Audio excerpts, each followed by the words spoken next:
مقبوضہ کشمیر میں یوم القدس اور جمعۃ الوداع پر کشمیریوں کا شدید احتجاج، بی جے پی کی مسلط کردہ انتظامیہ کی پابندیاں ہوا میں ہو گئیں، عوام سڑکوں پر امڈ آئے۔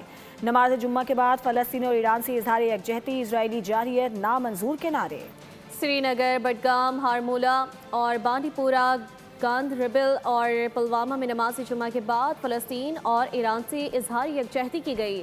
اسرائیل جارحیت نامنظور کے نعرے لگائے گئے۔ فلسطین اور ایران کے ساتھ ڈٹ کر کھڑے ہیں، کشمیریوں کا دو ٹوک پیغام۔ لاکھوں کشمیری بھارت کی اسرائیل نواز پالیسیوں کے خلاف سراپا احتجاج۔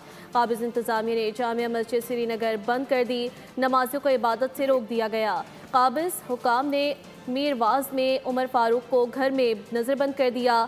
میرواز نے صورتحال کو رمضان میں مسجد اقصی پر اسرائیلی پابندیوں سے تشبیہ دے دی۔